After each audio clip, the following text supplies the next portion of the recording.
Hello everyone, welcome to our code. Last के video में हम लोगों ने जावा का इंट्रोडक्शन देख लिया था। आज की इस वीडियो में हम लोग जावा के फ्लेवर्स और उसके फीचर्स के बारे में देखने वाले हैं।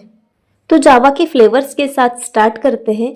जावा का पहला फ्लेवर है J2SE, जिसे JSE भी कहते हैं, जिसका फुल फॉर्म है जावा स्टैंडर्ड एडिशन, जिसे कोर जावा भी कहा जाता है। ज़्यादातर लोगों ने यही सुना होगा, कोर जावा, एडवांस जावा, इस तरह के टर्म सुने होंगे। बट कंपनीज में एडवांस जावा, कोर जावा ये सारी चीज़ें नहीं कही जाती है, वहाँ कहा जाता है जावा स्टैंडर्ड एडिशन कोर जावा को। जावा का दूसरा फ्लेवर होता है J2EE, जिसे JEE भी कहा जाता है, जिसका फुल फॉर्म है जावा एंटरप्राइज एडिशन। अब एडवांस जावा को ही जावा एंटरप्राइज एडिशन J2EE कहते हैं। अब तीसरा फ्लेवर है J2ME, जिसे JME भी कहा जाता है, Java mobile addition. Mobile application इसकी हेल्प से बनाई जा सकती है। J2ME को ही जावा मोबाइल एडिशन कहा जाता है, बट ज़्यादातर मार्केट में इसका यूज़ नहीं किया जाता, बिकॉज इसकी जगह पर एंड्रॉयड और iOS का यूज़ किया जाता है। बट एंड्रॉयड और iOS के बैकएंड में जावा को ही यूज़ किया जाता है। अब जावा ने हमें ये 3 फ्लेवर्स दिए तो है, बट हमें ये पता होना चाहिए कि कब किस फ्लेवर को यूज़ करना है, किस तरीके की एप्लीकेशन बनाने के लिए कौन से फ्लेवर को यूज़ करना चाहिए। J2SE जावा स्टैंडर्ड एडिशन, इसकी हेल्प से हम लोग स्टैंडअलोन एप्लीकेशन को बना सकते हैं। अब ये स्टैंडअलोन एप्लीकेशन क्या होती है? मोस्टली स्टैंडअलोन एप्लीकेशन को डेस्कटॉप एप्लीकेशन भी कहा जाता है। स्टैंडअलोन एप्लीकेशन का मतलब होता है कि ऐसी एप्लीकेशन जो विदाउट इंटरनेट चलती है। सेकेंड वन है जावा एंटरप्राइज एडिशन, जिसकी हेल्प से हम लोग वेब एप्लीकेशन बना सकते हैं। अब ये वेब एप्लीकेशन क्या होती है?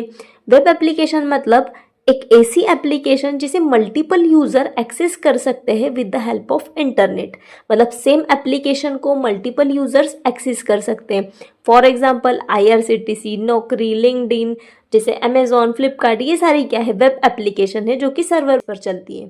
थर्ड वन है जावा मोबाइल एडिशन, जिसकी हेल्प से हम लोग मोबाइल एप्लीकेशन बनाते हैं। जैसा कि मैंने पहले कहा कि मोस्टली इसका यूज़ नहीं किया जाता, क्योंकि इसकी जगह पर मतलब मोबाइल एप्लीकेशन बनाने के लिए मोस्टली एंड्रॉयड और iOS को यूज़ किया जाता है। अब बात करते हैं जावा के फीचर्स की। तो जावा का पहला फीचर है इजी टू लर्न। तो जावा सीखने के लिए एक इजी लैंग्वेज है। जावा is a open source. Java open source है, मतलब अगर हमें जावा को यूज़ करना हो, डाउनलोड करना हो, तो हम इजीली किसी भी ब्राउज़र पे जाकर जावा को डाउनलोड कर सकते हैं। ये ओपन सोर्स है। जावा is a platform independent language.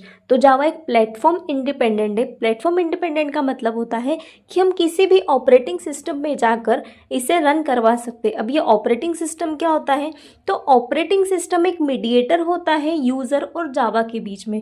मतलब यूज़र और किसी भी प्रोग्रामिंग लैंग्वेज के बीच में जो मीडिएटर होता है उसे हम ऑपरेटिंग सिस्टम कहते हैं।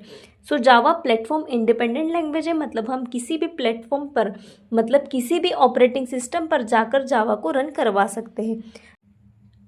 जावा में auto memory management system available होता है, मतलब कोई अनयूज डेटा है तो वो ऑटोमेटिकली गार्बेज कलेक्शन में चले जाता है।